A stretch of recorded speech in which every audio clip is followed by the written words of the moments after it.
Well, this is the second shot at rebooting or soft rebooting the Ghostbusters film franchise. Does it lean on the right things from the past and forge new territory in the right ways? Well, stick around and I'll share my thoughts at least. I'm Peter Franson from christiangeekcentral.com and Spirit Blade Productions. This is my uncut review of Ghostbusters Afterlife. The synopsis on IMDb reads, when a single mom and her two kids arrive in a small town, they begin to discover their connection to the original Ghostbusters and the secret legacy their grandfather left behind.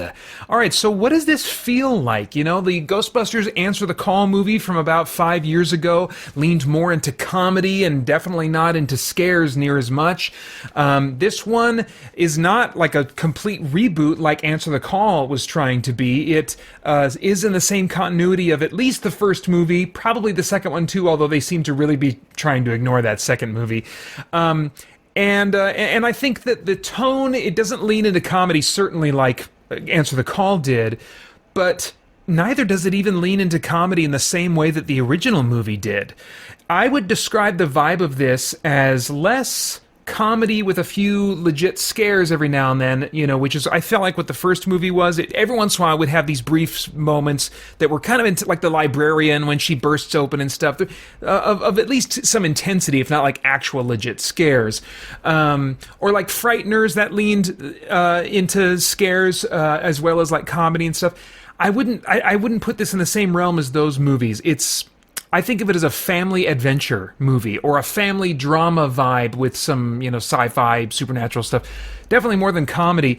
It leans toward coming of age movies or even a kid's movie at times, unfortunately. The main cast is kids rather than adult characters, which is a major change from previous Ghostbuster films.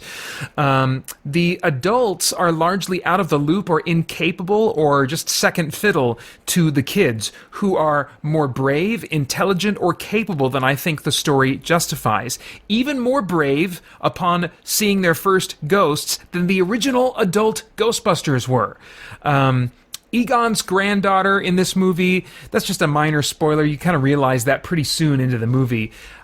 She does have some explanation for her personal character wiring as to like why she doesn't emote or react emotionally more. But even Egon expressed more fear and terror at ghosts than she does, and she's clearly intended to kind of like have his genes in her as explaining like why she is the way that she is. And so, and either way, whatever the reaction is, whatever the explanation is, I just wanted more fear on the parts of the characters, even if it's played for laughs, as the fear was played for laughs in the original Ghostbusters movie. It's still understandable. It was funny because you can understand why they would be afraid and shocked and just kind of quivering in fear after seeing what they just saw, you know. It doesn't play up jokes or actual scares as much as the original. Doesn't, like, you would think that, okay, well, it's not going to play into scares, maybe it'll play more into jokes. Well, it has humor, or humorous characters. It feels like an attempt at rebooting Ghostbusters while strangely appealing to fans of Goonies instead of fans of Ghostbusters. But even the Goonies kids, I felt like were more fallible, scared, and incapable than these kids are. Kids done right, for my tastes. Movies where kids are done right or righter than this one, for my taste, would be Goonies, Super 8, Kick-Ass, and Damian Wayne. Now, you've got two, well, Damian Wayne's not a movie, but I mean, examples in fiction. Now, Goonies and Super 8, those kids act like kids. They're not too capable. They kind of survive by the skin of their teeth and by luck and stuff like that. Even Data, being much more brilliant than any kid his age with his gadgets, often those gadgets were malfunctioning and not working, and so they were not over-empowered or over-intelligent or overly brave. They were afraid, you know, and acting more like kids in the sense that we can relate to as kids. Now, Kick-Ass, you have the character Hit Girl, and Damian Wayne, similarly, both were raised in unusual circumstances where they were constantly being trained to be weapons. And so they grew up and became very capable, even even still as kids, preteens, were very, very capable in their respective stories, but also really psychologically messed up because of the way that they were raised. And so I think if you're going to empower children, it's not that children can never be empowered, but there has to be an explanation. Otherwise, it does start feeling to me like just a kid's movie, where it's like, for some reason, the kids are really capable and brave and smart, and the adults are idiots, you know. And that works for kids. If I was a kid, I would think that's kind of cool because, you know, you're tired of your parents always being in charge and being in command and knowing everything and being right about everything. You know, so that fulfills a kid fantasy. I'm going to be 44 in April. I'm well past being a kid. And so even in my early 20s, I've never been into kids being empowered. The original movie was also largely a comedy vehicle for skilled adult comedic actors, playing contrasting, quirky characters. Ghostbusters Answer the Call tried using this same formula with a great cast of experienced, skilled comedic actors playing contrasting, quirky characters.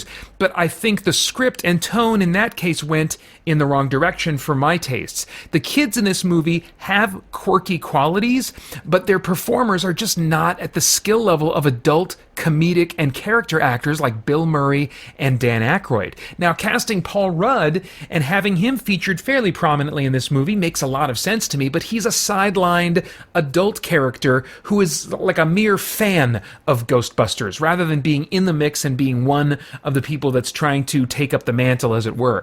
I was also disappointed by how much they retread and reused the main threat from the original movie in this one. It felt like they played to nostalgia in the story to a fault, kind of like, the seventh Star Wars movie being a retread of what had come before, you know. But I understand that they might want to play it safe with this movie after Answer the Call was not the success that they hoped it would be. Given that this movie was delayed by at least 1 year after filming, a potential sequel would certainly have noticeably aged performers if they bring back these young performers to be in a possible sequel. They would possibly even be young adult early 20s actors by that point. It also looks like a sequel would take things back to New York and might even involve some original cast members. So I would love to see a sequel where Phoebe, Egon's granddaughter, is joined by Paul Rudd. And I think that's where they leave this movie. I think Paul Rudd could very likely be part of the next story. They could very easily keep him in by just advancing his connection to one of the other characters. If you see the movie, you'll know what I'm talking about. So I would love to see the Paul Rudd character and Phoebe and one other new, very skilled adult comedic actor or actress, along with at least one original member of the supporting cast in a supporting role. And then we could have this 3-generation ghost-busting story that stays tethered to the past, but also grows up the story, makes it maybe a little more intense, a little bit scarier, a little bit more like that, the intensity levels that could pop up now and then in that first Ghostbusters movie, and that also improves on the comedy by really leaning on capable adult comedic actors. This movie understandably plays it safe and leans into nostalgia, but next, I'd prefer less nostalgia and more of a return to those core elements that made Ghostbusters what it is, which, again, namely, is quirky, funny adult performers in a mashup of light supernatural horror and comedy mashed together. That said, there are a couple nice dramatic beats near the end of this movie related to nostalgia that I found moving and maybe even necessary before being able to truly move this franchise forward. So I think that it's an understandable move, and it was a fine experience for me, but I'm ready for them to get another crack at this and further polish, modify, mold it into something that's maybe going to be a little bit more to my tastes. As far as the cast, again, all performers I thought were fine. Paul Rudd, I felt, was underutilized for my tastes, and as solid as these young actors are, they don't compare to Bill Murray and Dan Aykroyd or Answer the Call's Melissa McCarthy, Kristen Wiig, and Kate McKinnon. Wow, 3 fantastic, skilled adult comedic performers in that movie. In fact, while preparing my review, I pulled the trigger on buying that movie because I do remember getting some good chuckles out of it, even though it let me down in a number of ways as well.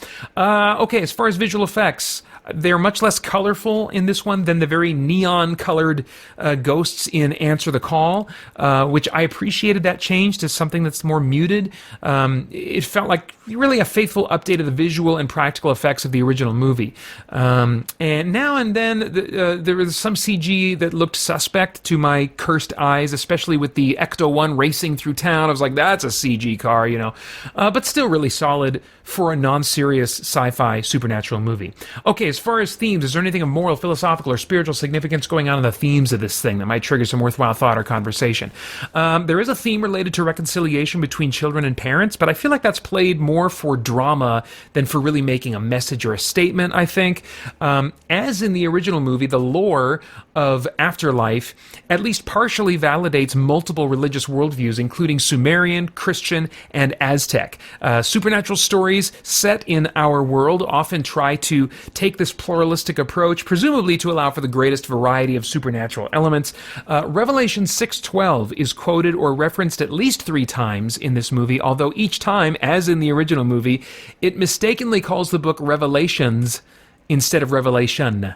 Now, it's not a point I need to nitpick, as it's a very common mistake, but it just reminded me that these kinds of uses of Revelation are done by people who seemingly haven't actually taken a close look at the book, endeavoring to understand it in its historical, linguistic, and literary context, which even someone like me can do with the readily available resources today. The result is that Revelation is treated by both some Christians and many non-Christians like a book whose meaning is anybody's guess. When in fact, although some elements do remain mysterious, we can actually get a pretty good idea of what Revelation is talking about. And most who take the time to examine it could easily tell you that at the very least, that it does not refer to a massive uprising of ancient ghosts that humans will have the responsibility of figuring out how to defeat. I don't know how that could be compatible at all with the book of Revelation. Revelation is actually a preview of how Christ himself will put an end to evil once and for all. A job that is, to say it less than fully, far better off left to him than to our efforts, if social media is any indicator. There is also a brief moment that seems to support the idea that ghosts are people who have unfinished business in this world. That's a very common idea when treating the idea of ghosts in fiction. Unfinished business that once taken care of frees them then to move on to heaven or some kind of positive, more permanent type of experience elsewhere. But this felt like more of a meta moment for emotional catharsis than something intended to make any kind of statement about life after death. So, to make a long story short, I don't think this movie is likely to leave viewers thinking deeply about moral or spiritual issues, but your mileage may certainly vary. All right, now I have no idea what your tastes are in movies, but if I were a time traveler, I'd go back in time and say, Peter, skip this one for now. If a sequel gets made, you'll want to watch it. And at that time, when you see the trailer for the sequel after this one, if the trailer looks interesting to you, watch this one, rent it or whatever to get a running start at that next movie, whatever it may be. But for now, this isn't for you. It's not a bad movie. It's fine for your taste, but you're not missing out on much of anything. And those are all my thoughts on Ghostbusters Afterlife. I would love to get yours in the comments below. Please like, share, subscribe, click that bell to stay connected. And also anything that you want to do to help spread this content around can help us move more and more towards summer insanity, which is coming, and you will determine exactly how insane that it gets. Meantime, I want to thank the Spirit Blade Insiders for making this review possible. You can get info about the benefits of joining over at patreon.com/Spirit Blade Productions. Then I hope you'll check out our podcast and stay connected to all CGC content over at christiangeekcentral.com as we continue to geek out and seek the truth. Summer insanity. Liberate butter.